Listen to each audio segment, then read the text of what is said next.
Hello, everyone, and welcome back to Conversations with Tyler. Today, I'm honored to be chatting with Tom Holland. I'm a huge fan of Tom. He is a historian, a public intellectual, and author. He has numerous books, including Millennium, Persian Fire, Dynasty, books on Islam. His latest is Dominion, How the Christian Revolution Remade the World, which I am a big fan of. He does with Dominic Sandbrook, one of the best-known, perhaps the best-known history podcast called The Rest is History. He is frequently on radio and television, has performed what is the greatest translation of Herodotus ever. He is a huge cricket fan, and he is fighting to save the hedgehog in England. Tom, welcome. Thank you very much. And I'm sure the mention of cricket will induce furrowed brows across America. In what way is your interpretation of Christianity still influenced by Lord Byron, a writer you started your career working on? That's a very, very good question, because I'd never thought of the conjunction. Although now you mention it, so I was raised by my mother as in the Church of England. She is a regular churchgoer, and so I went to church with her. And so that was very much part of my upbringing. But at the same time, my mother's elder brother, my Uncle David, he was an extraordinary man who had, during the Second World War, he'd been posted as a very young man out to India. He'd fallen in love with India. Throughout the 50s, he worked as a publisher in Pakistan. And then while he was out there, he decided that actually he wanted to be an actor. So he came back to England. He got roles. He got a role in Doctor Who as a homicidal Tibetan monk. And so he was not a churchgoer, it would be fair to say. And he took me to Newstead Abbey as a very impressionable boy. And Newstead Abbey is the home of Lord Byron. And it was an abbey that had been closed down in the Reformation, bought by the Byrons. The Byrons had fought on the side of the king in the Civil War, had been kind of admirals and ne'er-do-wells. And Byron inherited this title. And I went to this abbey and was told stories about how Byron and his friends would dress up as monks, and Byron had a drinking cup made out of a skull, and he and all the lads would do very ungodly things. And this seemed to me the height of glamour and sophistication. And to my innocent church-going self, Byron became a kind of model of swagger and glamour, as he was for people throughout the 19th century, and for many people still is. And so I became fascinated by Byron, and I initially wanted to do a doctorate on him. But then I gave that up because I decided that he was just too fascinating, too charismatic, and too hostile to the academic, I think, that he didn't deserve an academic treatment. And so instead I wrote a novel in which he was a vampire. And so that set me on the course of writing. So I wrote 3 novels in which various periods of history in which famous people from history were vampires. And I began to realize I wasn't really interested in writing novels. I wasn't ultimately interested in writing vampire stories. I wanted to write about history. But the link, I think, with Christianity is that what interested me in writing about the vampire novels, and what has interested me in writing all the various volumes of history in various periods of time that I've done since, is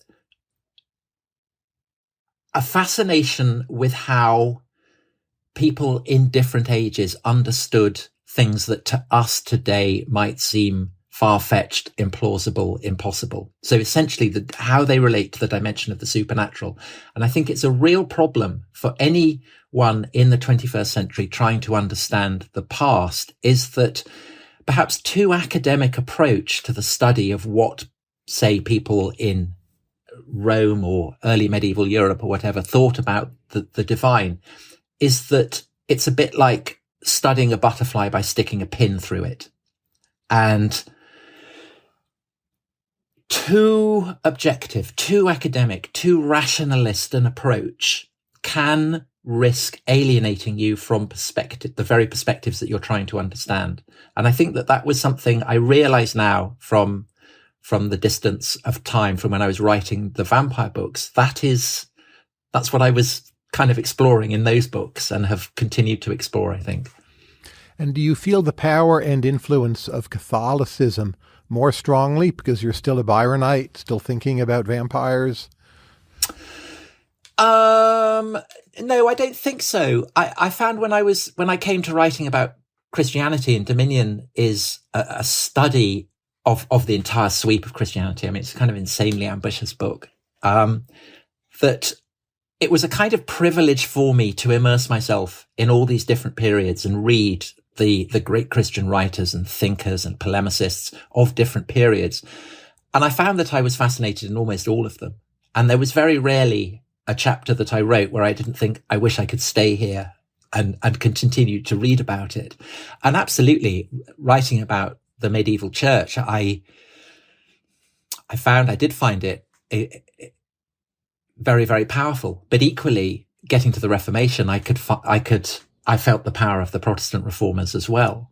And actually, we're recording this in London is the afternoon. This morning, I spent recording 3 episodes of The Rest is History on what's erroneously called the Cathars, but were the objects of perhaps the most brutal and bloody of all the Crusades, waged not against Muslim enemies, but against Christians themselves in the 13th century. And I think it's difficult in that context to look at the Catholic Church of the Middle Ages as wholly a benign institution. If the book of Revelation were more important in Christian thought, would we as a society all be less liberal? It doesn't read like a liberal book, right? No, and it if you isn't. Look at Jehovah's Witnesses, who put a lot of stress on Revelation. They seem less classically liberal. The thing about the book of Revelation is that it was recognized by Christians themselves in antiquity as a highly dangerous book. So it wasn't included in the canon of the New Testament in the Orthodox Church. So in the realms of the Byzantine Empire until the 10th century, they were nervous of it. And although it was included in the canon of the New Testament in the Latin Church much earlier, again, you look at the church fathers in the Latin Church, and again, they're very, very nervous of it. And the archetypal, the greatest of the Latin Church fathers, Saint Augustine, writing in the late 4th and early 5th century, he is very, very anxious that Christians might read the book of Revelation and interpret it too literally. And so there's talk about, 1,000 years in the book of Revelation as a key span of time. And Augustine is absolutely definite that this is to be seen as a kind of abstraction. And so when the first millennium arrives, the year 1000, the church is not encouraging people to feel kind of apocalyptic anxieties, but I think they indisputably do. And I think actually, ironically, the fact that the church emerges from this millennial period, and that Christ hasn't come, or the reign of Antichrist hasn't come, the horrors and the extraordinary wars and plagues and terrors that were seen by John in the book of Revelation have not been manifested, opens up for reformers in the 11th century to an idea that the Christian people can be cleansed, can be reformed, can be brought closer to God.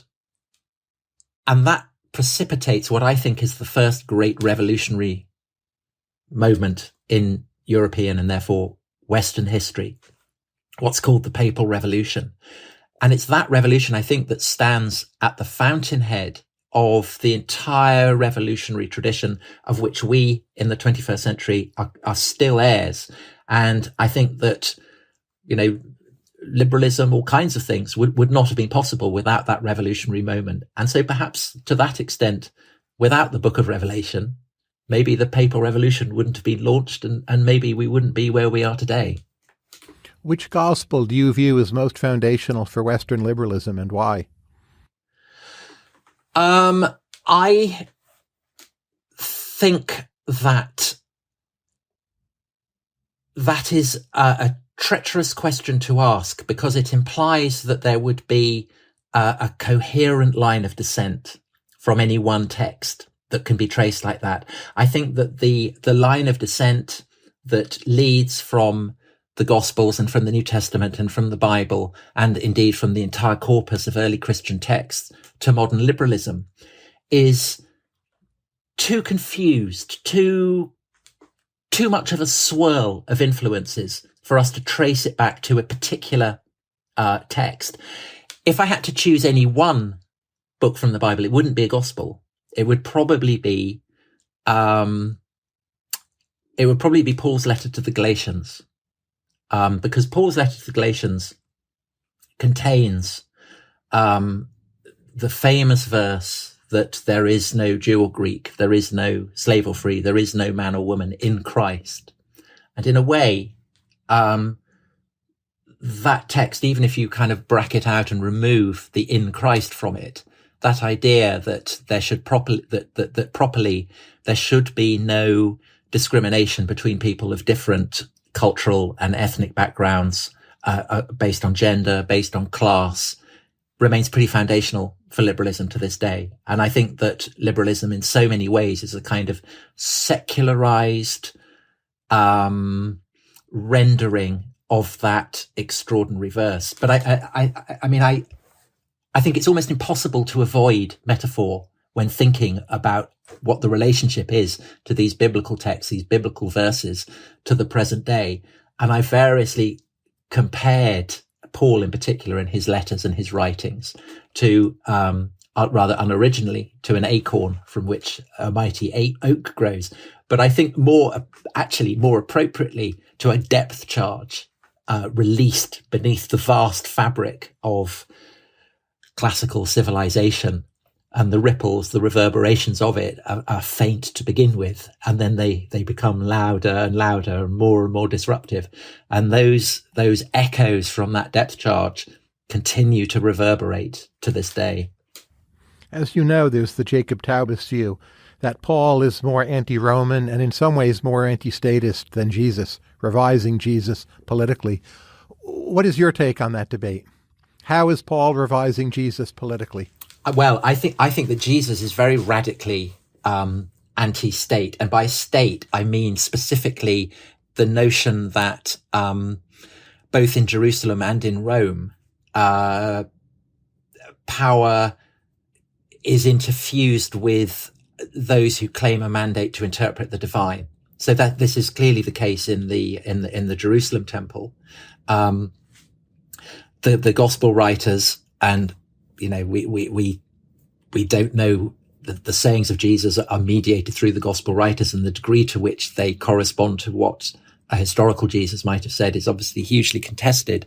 But insofar as we have a record of what the historical Jesus might have said in the gospels, he seems hostile to the Jerusalem temple authorities, and I think that what he is hostile to is summed up in that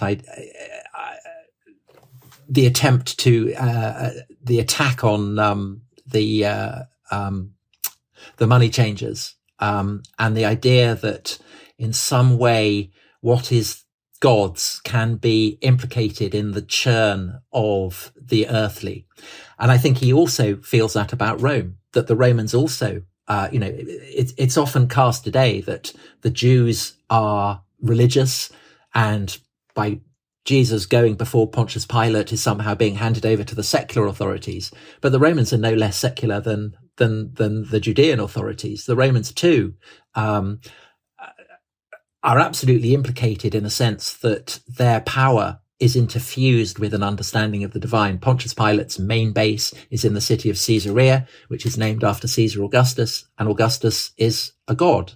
And the Romans also, like the Jews, have a great temple in their city, the Capitoline Temple, the Temple of Capitoline Jupiter, which ironically will be incinerated a few months before the Jerusalem temple is incinerated by the Romans in AD 70.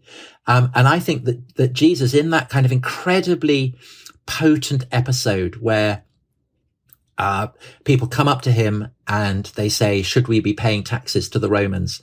And Jesus asks for a coin, and he is given a coin, and he says, whose head is on this? And the people who are talking to him say, the head of Caesar. And Jesus famously says, well, render unto Caesar what is Caesar's, and render unto God what is God's. That is, again, another of these depth charges, another of these acorns from which mighty oaks will grow, because it's there that you get the idea, actually, in the long run, of there being kind of something that is secular. Jesus, I think, is all about separating the divine from the earthly. And that is an incredibly potent insight. And it's one that is as hostile to the claims of Caesar as to the claims of the temple authorities. And I think Paul is completely the heir of that. And I think Paul understands that. And there's a huge sense in which his letters, his understanding of Jesus, the way that he portrays that, serves as a kind of parody of the cult of Augustus. So I mentioned the letter to the Galatians. Galatia is one of the great centers of the cult of Augustus. And so I think that when Paul is writing to the Galatians, he is very, very conscious that the God that he is talking about exists in the context of a world in which the fastest growing cult is the cult of Caesar. How do you view the Christian foundations of African American liberalism as being different? Well, I hesitate as an Englishman to kind of in any way pontificate about American history, but with that caveat, I will. But you rush pontificate in where about Roman history, about dread. Islamic history, right? Okay, America's a pretty close cousin. So my feeling about this is that the civil rights movement is one of a succession of great awakenings in American Protestantism, and indeed in Anglo-American Protestantism. So let that be my sanction for talking about this. This idea that reverberates throughout Anglo-American history, that people need to be awakened to a sense of their sin and therefore to a sense of the potential for salvation. African Americans are the heirs of that as well. They inherit the Protestantism, and often the evangelical Protestantism of the white Americans. And the figure of Martin Luther King is emblematic of that. He is the Reverend Martin Luther King. He is absolutely situated in the tradition of Protestantism, radical Protestantism, which the Baptists are kind of, he's a Baptist minister. He is heir to these traditions that go back to the 17th century and the 16th century, and perspectives that are often incredibly radical. And the more radical fringe of Protestants, and these are Protestants who often emigrate from England to the New World because their understanding of what the Bible teaches is seen as being too radical, too hot to handle back in England. And they bring with them this notion that the Bible can only be understood if mediated by the Spirit. So it's not what the Bible says in black and white. It's what the Spirit makes you understand. And it's this in due course that enables Quakers and evangelicals, for instance, to argue that slavery as an institution is evil, even though notoriously and nowhere in the Bible is that ever said. For evangelicals, for Quakers, for radical Protestants, that's an irrelevance. The Spirit has descended on them and it has enabled them to understand that. That sense combines with the incredible power of the Exodus story, the idea that people who've been in bondage can be brought out of slavery and can be brought to a new world, a new land. That is what kind of powers the Pilgrim Fathers and other emigrants from England. And in due course, it's what powers people as they move from the East Coast across America. And of course, it has an incredibly potent influence on African Americans during the period of their servitude and in the wake after it. And the failure of Reconstruction, the fact that particularly in the South, there remains so much institutional oppression, so much institutional racism, means that in the 50s and the 60s, when there are campaigns starting to develop, calling for civil rights, calling for the rejection of repressive laws in the South. This inheritance is an obvious one to draw on, and that's why Martin Luther King is such a potent spokesman for it, because when he tells white American Christians that Black American Christians are their brothers and sisters, he is going with the grain of everything that American Protestantism, radical Protestantism, has been about since the very beginning. And he can articulate the power of the Exodus story and the power of Scripture as mediated by people upon whom the Spirit has descended. And he can do so in a way that reverberates beyond the black churches into the white churches. And secularized throughout the 60s, it's this great movement, I think, that, like the Spirit blowing in the wind, as it were, animates not just the civil rights movement, but all kinds of other movements as well. So in due course, movements that may seem very opposed to doctrinal Christianity, feminism, gay rights, and so on. So I think that the civil rights movement is incomprehensible without that heritage. It's absolutely animated by it. In Genesis and Exodus, why does the older son so frequently catch it hard? Well, I'm an elder son. I know. Your brother's younger, and he's a historian. My brother is younger, and it's a question on which I've often pondered, because I would go to church. And with what do my you brother, expect from your brother? And the truth is, I have no idea. I don't know. I've often kind of worried about it. You mentioned Byron at the beginning of the show, and Byron wrote a play called Cain, and Cain, of course, is the first eldest son. And he kills his younger brother. And the mark of Cain is laid upon him, and he becomes a great wanderer.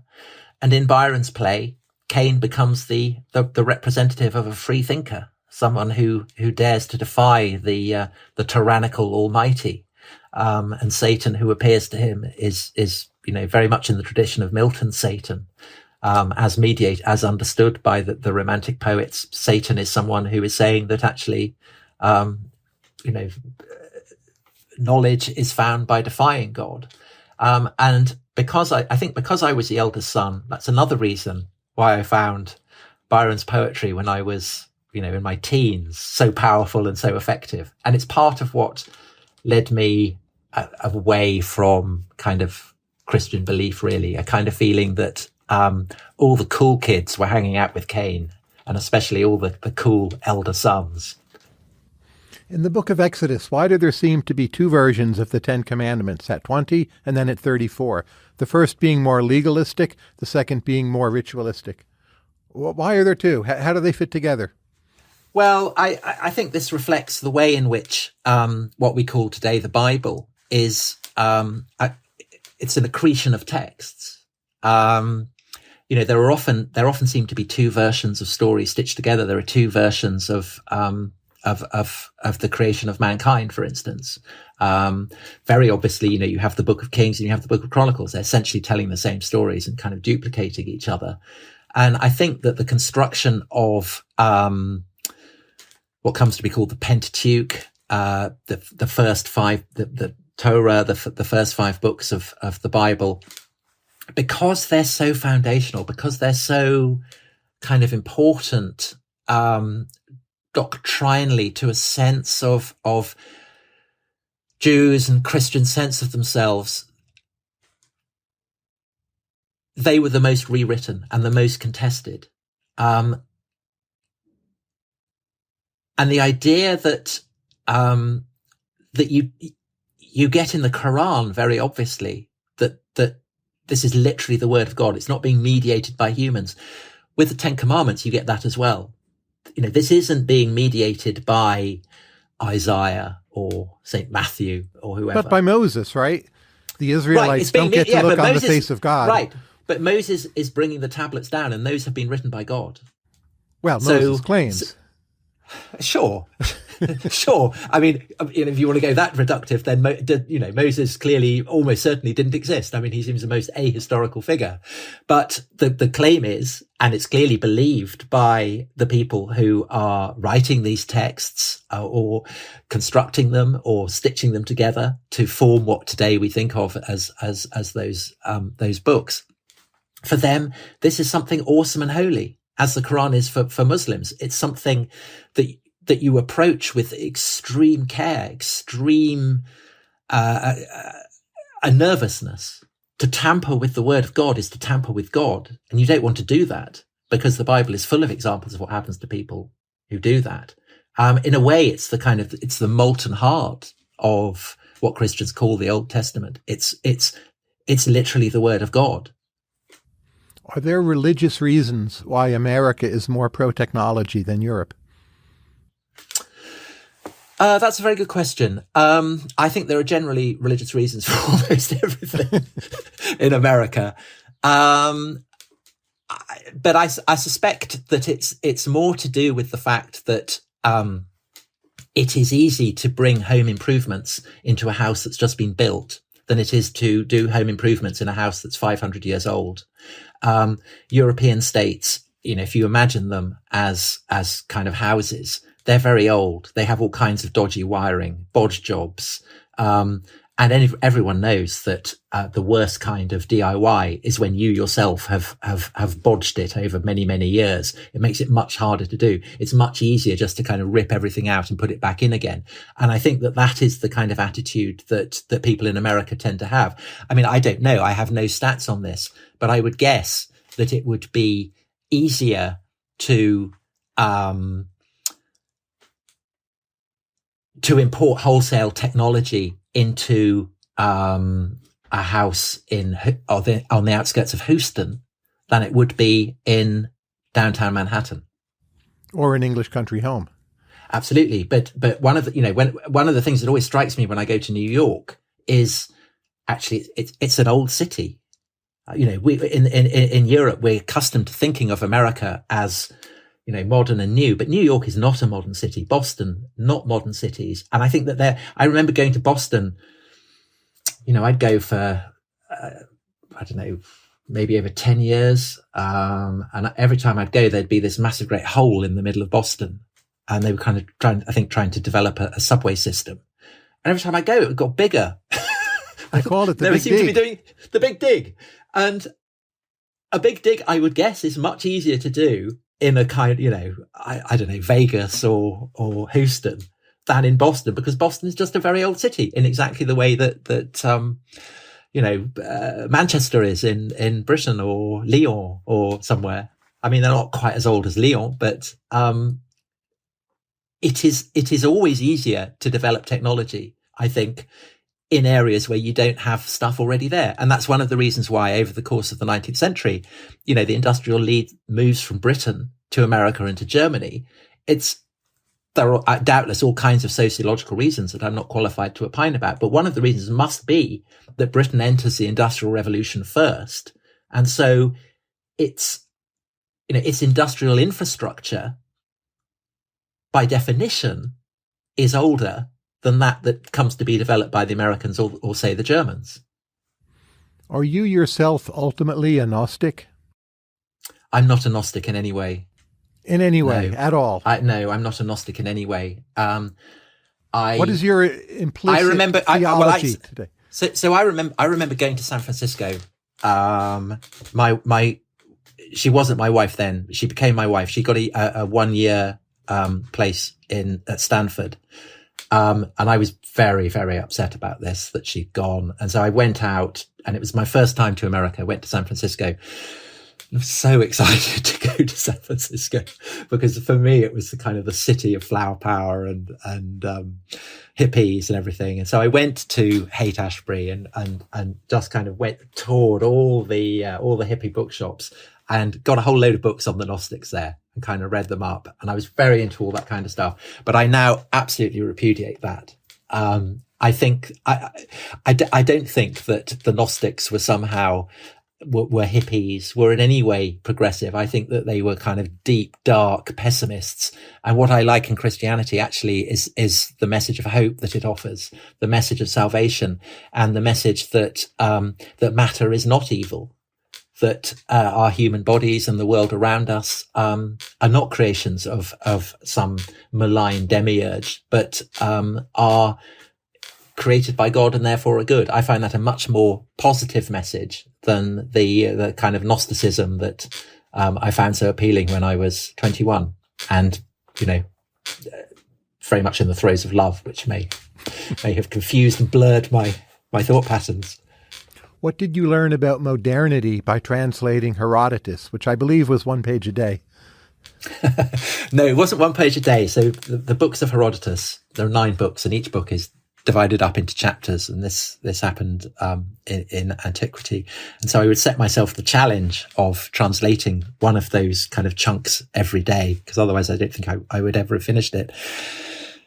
What I learnt about modernity from Herodotus is that I think the quality about Herodotus that I have always loved, he's always been my favorite writer, not just my favorite ancient writer, but my favorite writer. He was the first classic writer I read. I've reread him. I've kind of reinterpreted him. I've translated him. And I realized as I was writing that what I loved was the infinite curiosity that he has about everything. So his writings are called Historia, which in Greek basically means researches, inquiries. It doesn't mean history in the sense that we have. And he's not just he is writing about the past. He says that this is his aim, but he's not exclusively writing about the past.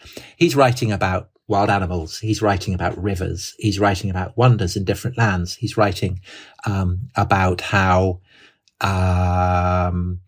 Egyptian men squat to go to the toilet and Egyptian women stand up, and how Scythians get stoned on bongs, and all kinds of extraordinary, mad, weird, fascinating stuff. And he was called in antiquity the father of lies, because there were lots of people who felt that this was, he was just making it all up. I think that's incredibly harsh. Often, many of the things that he was doubted for, he's been vindicated.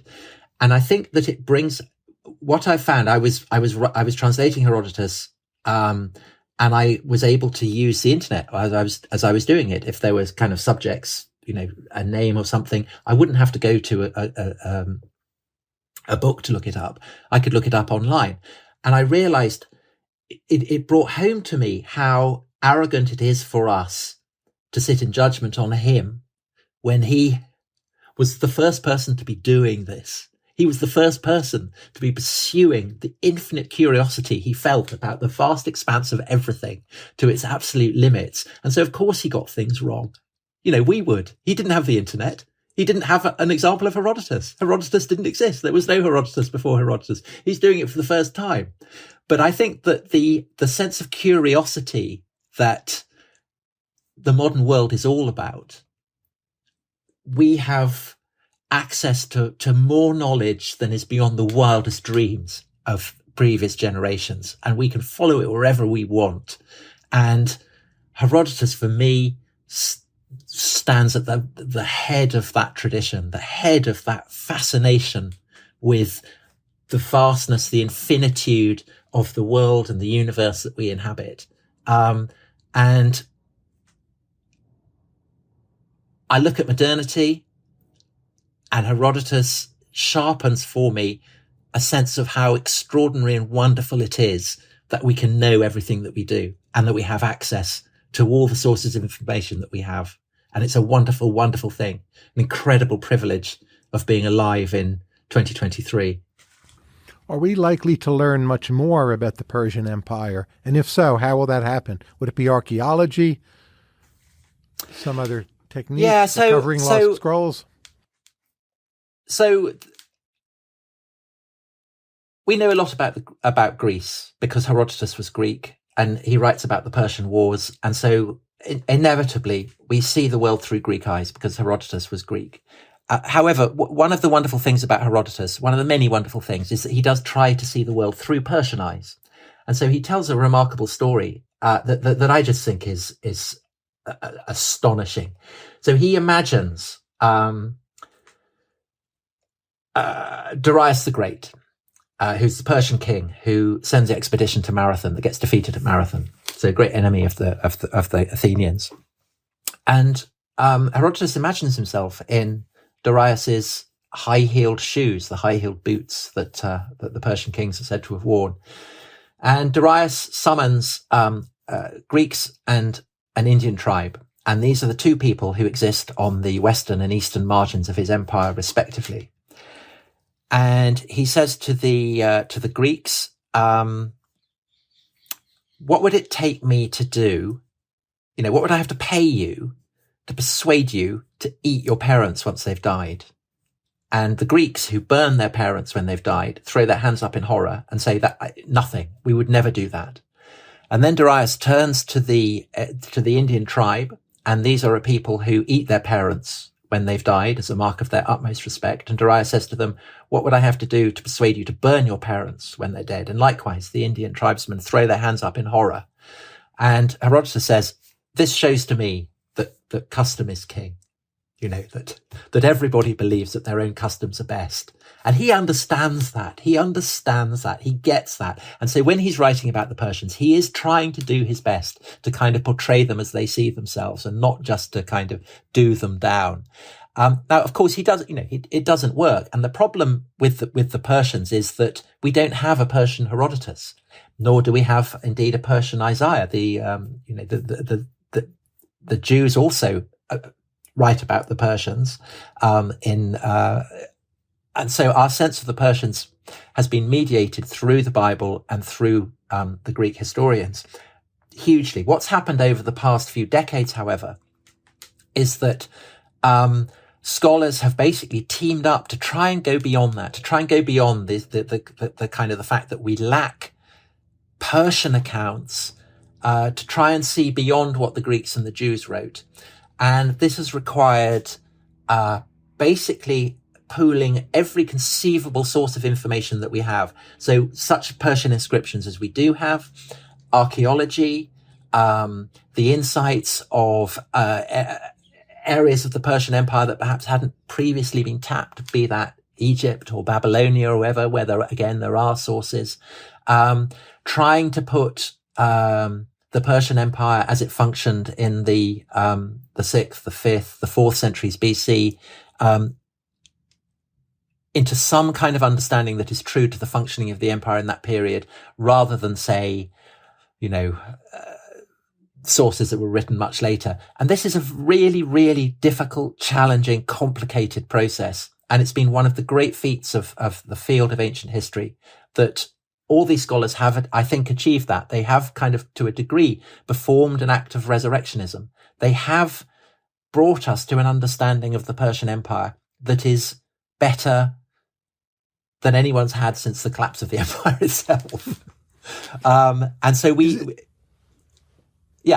No, is it possible the Persians might have had a philosophical tradition that was advanced in the manner that the Greeks were? Maybe not quite as splendid. Yeah, absolutely. But if we ruled that out, it might simply be lost. They completely did. And it was one of the most influential intellectual, spiritual traditions that's ever existed. Because I'm reluctant to call it Zoroastrianism. It comes to be institutionalized as what today we might call Zoroastrianism in the 3rd, the 4th, the 5th centuries AD, under a new Persian empire, the empire that's governed by a family called the Sasanians. But the Sasanian kings, who are institutionalizing Zoroastrianism rather in the way that Constantine institutionalizes Christianity in the Roman Empire, they are clearly drawing on traditions that were very, very current in the earliest Persian Empire, the Achaemenid Empire.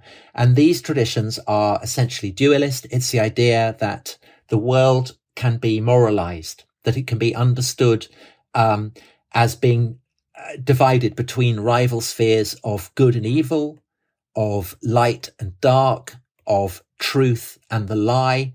And this is what's so influential about the Persian Empire, is that they moralize their own imperialism. And this is hugely influential, because when the Persian king, so Darius would be the person who most potently expresses this, he says that he is the chosen one of Ahura Mazda, the great god, the good Lord, and that truth and order are embodied in Ahura Mazda, and that Darius, as his deputy, therefore the realm that he rules also is the dimension of truth and order. And the corollary of that is that those who oppose Darius are agents of the lie and of anarchy, and therefore they must be crushed not just as enemies of the Persian king, but as enemies of what is good. And when Xerxes leads his campaign against the rebellious cities of Athens and Sparta, he is doing this not just to expand his empire, but because he sees it, Athens and Sparta are terrorist states. They are states in which demons have laid siege to the Acropolis and to the temples of Sparta, and taken possession of it, and so therefore they must be smoked out. And I wrote about this in Persian Fire, my book about the Persian Wars, and I was writing against the backdrop of the NATO attempt to stabilize Afghanistan, which, from the view of the West, was a remote and mountainous backwater occupied by terrorists. And I realized that basically, that's how the Persians saw the Greeks. And we in the West have the conceit that we are the heirs of Athens, but we are at least as much the heirs of the Persian kings as we are of the Athenians. And that idea that that power can be moralized is, it passes into the bloodstream, not just of Zoroastrianism and the Zoroastrianism of the Sasanian Empire, but the Christian Empire of Constantine, the Muslim Caliphate, and has absolutely passed into the present. We are, in that sense, completely the heirs of the Achaemenid Empire. The ancient Greeks and Persians, how technologically advanced do you think they were, and how much do we know about that? So I'm sure you're familiar with finding astronomical computing devices, from the ancient Greeks. We don't quite understand what all these things did. Is it possible they were much more advanced than we realize? I would in no way claim to be a specialist in the history of ancient technology. I think the hugely interesting question is basically not how advanced were, say, the Greeks or the Romans, but why did they not industrialize? So moving on from the Greeks or the Persians and looking at the Roman Empire in the 2nd century AD, this was an incredibly economically advanced society. It had a vast internal market. It was starting to recognize that the scale of the market enabled people to become richer and richer, that more and more resources could be brought together. It's been estimated that people in the Roman Empire in the 2nd century AD were probably, no society was as rich until, say, the Netherlands, the Dutch Republic, in the late 16th, early 17th century. So it's a very, very successful, economically successful, prosperous society. And there are brilliant people who are developing all kinds of things, but there does also seem to be on the part of the Roman elites, and this is true of the Greeks as well before that, a nervousness about allowing technology to go too far. So in Alexandria, Hellenistic Alexandria, famously the steam engine is invented. What do the Alexandrians use it for? They don't use it to develop steam engines. So Arnold Toynbee in his kind of panoramic history of the world, envisages this counterfactual in which Macedonian soldiers are on steam trains kind of chugging across Mesopotamia, taking out Parthian rebels and so on. That doesn't happen. Instead, they use it to power temple kind of gimmicks, so that people will go in and they'll use steam and the statue of a god will move or something like that. There's a story told of the Emperor Tiberius that somebody approaches him and says, "Look, I've made unbreakable glass," and Tiberius is very interested, asks for it to be tested. It's shown that this glass is indeed unbreakable, and the inventor is delighted and thinks that Tiberius is going to reward him. Au contraire, Tiberius has him put to death and the secret buried. And the justification for that is that if a glass is unbreakable, then what will that do for glassmakers? It's very bad.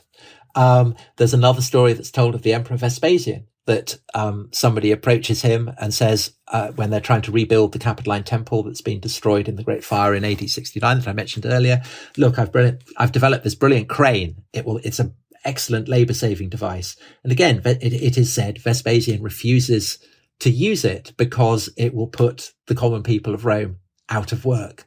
So I think that there is, I don't think either of those stories are likely to be true, but the fact that they are told clearly articulates a suspicion of technology as being the enemy of basically keeping, as the emperors and the elites of the classical world see it, keeping the lower orders busy. And what will happen if they're not kept busy? It's a kind of Luddite perspective, perhaps. So, as I say, it's not. I don't want to imply that I have studied this in any great or specific detail, but my sense is that there is a strain of Ludditism in the classical world that makes them suspicious of anything that might lead to what might seem to be labour saving, which of course you see, in the early years of the Industrial Revolution in Britain as well. That's where Luddites are, people breaking mills and all kinds of things like that. It's an anxiety that continues into the present day, doesn't it? Of course, people large language models, they terrify many historians. Yes, exactly so. Moving into the present day, you're involved in a pro-UK union think tank called These Islands that wants to keep the United Kingdom together. Do you feel that the devolution of so much political power to Scotland and Northern Ireland, in retrospect, was a mistake?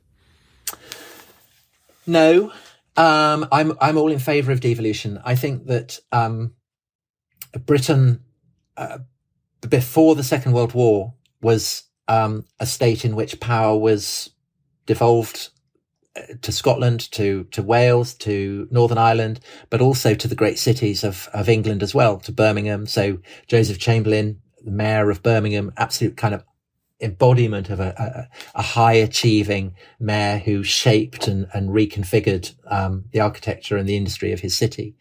And I think that the challenge of defeating Hitler, the British state became so centralized that we live with the kind of, we have long Second World War, if you want to put it like that, that the after effects have continued for too long. And it's partly the Second World War. It's partly the fact that we had, a very centralizing Labour government, that wanted to concentrate kind of power in its hands. So the health secretary, he institutionalized a national health service, and he famously said that he didn't want a nurse to change a bedpan in any hospital across the country without him knowing about it.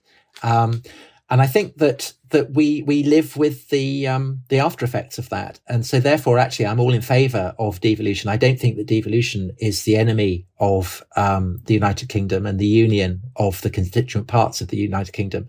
I think it's the best way for the United Kingdom to function properly. And I think that what we're going through at the moment is a kind of process of teething problems. We're trying to kind of test and work it out, but I think it's a creative process. And my hope is that it will, I'm an optimist. I hope that it will work out for the best. But isn't Irish unification in particular almost inevitable, and we should just rip off the Band-Aid and get it over with? I think that the complexities of psephology in Ireland, and specifically Northern Ireland, is way beyond my pay grade. It is incredibly complicated. And my understanding is that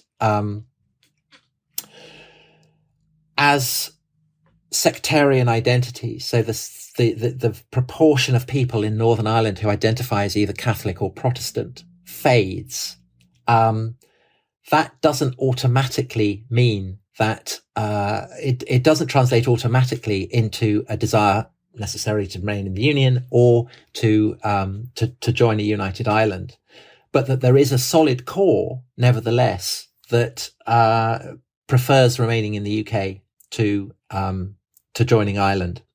And I think that is further complicated by the fact that in Ireland, Northern Ireland is now much poorer than Ireland itself. I think they would. I think that as I say, I'm not an expert on the psephology of this, but my hunch is that there would be nervousness on the part of voters in Ireland as well as in Northern Ireland about the costs, the challenges, the problems of doing it. I agree. I mean, it might seem kind of it's often cast as though there's a kind of inevitability. And if that is what people in Northern Ireland want, then that is absolutely what people in Northern Irelanders have. But I think it's less inevitable than the kind of the way in which the Protestant population is in decline, the Catholic population is growing. I don't think it necessarily follows quite to the degree that I would say that anything about it is inevitable. The Church of England so suffuses your government. Is it stable in the long run to have 5% or fewer of the population attend that church, and in some ways have Islam as the most influential religion in, say, Britain? How's that going to work out 30, 40 years Okay, so now? first of all, Islam is in no way the most influential religion in Britain. Islam has been radically Christianized in Britain. Muslims, like Jews, like Hindus, like Christians indeed, have freedom of religion. But what that means is that they are essentially obliged to see themselves as belonging to a religion. In the case of Muslims, as belonging to a religion called Islam. Classically, that is not how Muslims understood what Islam was. Islam was an entire way of life. Islam was not something to be kind of siphoned off from something called the secular and kind of ghettoized in that way. Au contraire, it was something that saturated everything. But this is the legacy of that little acorn that I was talking about when I said, I was talking about Jesus saying, render unto Caesar. This idea that there are two dimensions, a dimension that today we call the secular and the religious. This is a legacy specifically of Christianity. And so Muslims living in Britain, to that extent, are secularized. Of course, there are Muslims who resent this. These are Muslims who tend to be categorized as extremists, as people who reject this idea that Islam should be just a religion, who want to see the whole of Britain become subject to an Islamic state. But these are a tiny minority. Most Muslims have internalized the idea of the secular in exactly the way that Jews have done, or Hindus have done, or indeed Catholics have done, or Protestants have done. And so to that extent, I think that Muslims have been radically Protestantized. Now, it may be that this is this is precisely the problem for the Church of England, that everything that made it distinctive, everything that kind of made it the foundation stone of the English and then British state that it became, no longer necessary. You don't need the Church of England for it. And I think you could say more largely that this is a problem for Christians in Britain, and maybe in America as well, that in a way they've won too comprehensively. People don't need Christianity anymore to do all kinds of things. By and large, it was the Church of England that was responsible for education, often for healthcare, often for the provision of charity. In Britain, all those have basically been nationalized. We have the state now organizes education, healthcare, benefits. So what's the church for? And that's a huge, that's a existential problem for the church. However, I think that, again, it's, if you imagine, I mean, I kind of, it's kind of clarified for me by the experience of the Queen's death and funeral and the mourning period for her, that I think suddenly people not everyone, there were lots of people who were very annoyed by it, but lots of people were surprised by how moved they were by those whole 2 strange weeks, and actually quite liked it. They quite liked the sense of the weird that those 2 weeks opened up. The body of a queen who's a lineal descendant of Alfred the Great and Odin and Adam, if her line of descent is to be trusted, lying in state, in a parliament, in the great hall built by the son of William the Conqueror, the great ceremony in Westminster Abbey built by Edward the Confessor, the transfer of the body laid to state in the chapel at Windsor where Henry VIII and Charles I's bodies lie, that this sense of communion with the Christian past, the royal past, even Republicans quite enjoyed it. And I think the fact that only, say, I don't even know if it's 5%. I mean, you're quoting me, probably, I'm sure you got the figure right. I'm surprised it's actually that high. It's an estimate. Yeah. I think because people don't feel strongly about the Church of England either way, by and large, people are happy for it to stay where it is. Rather in the way that people don't particularly want to, people may not be going to a large church in the middle of a town, but that doesn't mean that they want to remove it and build a supermarket there. Now, as a historian, surely you value British heritage, the wonderfully manicured look of the English countryside, and for that matter, the hedgehog. Yet my economist friends tell me we need millions more of homes in southern England because the cost of living is too high, living standards are falling or stagnating, rent is an enormous problem. Should we just build more in southern England? What's your view? Well, I'm not an economist, you are, so you will have a much more informed view on this. I don't. And I'm aware of the argument. I think, I find it intriguing that the 2 areas of Europe that have the highest population density are also the 2 areas that were most that first became capitalist. So the Netherlands and Southeast England. In a way, these are the kind of the motor of the history of capitalism. And clearly, I guess the sense of critical mass was very important to that. But I think now both the Netherlands and England, in a way, are too small. If we had the space that you have in America, growth might be much easier than it's proving to be. And so that sets up for us a very painful decision about what matters more, economic growth, economic success, the wealth, the employment that gives people, or the sustaining of the countryside and all those creatures that depend on the countryside.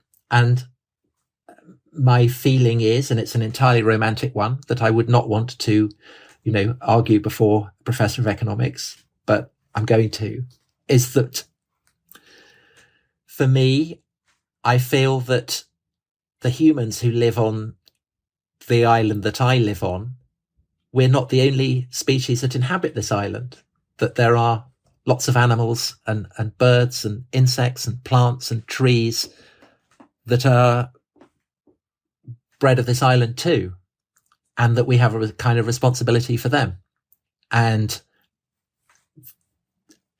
I hate the impoverishment of our wildlife, of our biodiversity. If I particularly campaign for the hedgehogs, it's partly because they are an inherently appealing animal. They're kind of snuffling the way that when they run, it looks as if they're lifting up skirts to do so. But it's also because I remember the garden of my childhood where there would be hedgehogs. You know, you'd see hedgehogs all the time. I don't think my children have ever seen a hedgehog. I was driving through the country in late summer last year, and ahead of me on the road I saw a hedgehog, and it was the first time I'd seen a hedgehog for a long time. And it really pains me. And I feel we have a responsibility not to allow an animal like the hedgehog to go extinct. And I think more than that, if you want to talk in terms of human self-interest, a world in which biodiversity collapses. And one of the reasons why hedgehogs are going extinct is because there aren't enough insects for them to eat. And insects, of course, are much less charismatic than hedgehogs. And so people tend not to get upset about them. But if we don't have insects, if we don't have the things that animals depend upon, then that's not good for humans either. The cascade effect, you know, we never know when it might suddenly ripple through. 3 final questions. First, what is your most unusual, successful work habit? My most unusual, successful work habit. So when I write history, I will go to libraries. I will immerse myself in academic texts, academic study. I will read texts and books that are often kind of very demanding, very written in very academic prose. But I write for the general audience. And so there are times where I feel that I have to emancipate myself from that. And I remember when I was writing my first book, Rubicon, which was about the collapse of the Roman Republic, the great kind of the warlords of the late Republic, Pompey, Caesar, Crassus. I would come back from the library and I'd sometimes feel covered in the dust of the libraries in which I'd been sitting. And before starting work, I would play Ennio Morricone's music from The Good, the Bad and the Ugly as I was making myself a cup of tea. And I would particularly play 2 tracks. One is the kind of the lust for gold, where Tuco the Ugly is running round the cemetery trying to find a grave where supposedly gold has been buried. And I would always play that when I was writing about Crassus, who is the great billionaire. And then when I was writing about the triumvirate, the kind of the standoff between the great warlords, I would play the brilliant music at the end of The Good, the Bad and the Ugly, when there's a kind of 7-minute shoot off between the good, the bad and the ugly. And I would always feel better going up to work having listened to that. And from that point on, I've always tried to find pieces of music that will get me, it will keep me in the mood of the world in which I'm writing about, but will also remind me that this is I'm writing for people who may know nothing about it, and I have to make it interesting and accessible. Next, what is your favorite movie? My favorite movie is, I think, Jurassic Park. Why Jurassic Park? I was havering over The Good, the Bad and the Ugly, which I have actually watched it's a wonderful millions film. of times. But I'll tell you why I love Jurassic Park. So as a child, before I got into the Romans, before I got into the Greeks, I was obsessed by dinosaurs. I was one of those kind of boys. And I was a child at an age where there wasn't very much about dinosaurs. You know, it weren't on the television very often. I remember there was an open university course on paleontology, done by professors, so not at all aimed at children. And they had one about dinosaurs, and it was the most exciting program that I watched through the entire span of my childhood. Anything about dinosaurs I was obsessed by. And the films that were shown then were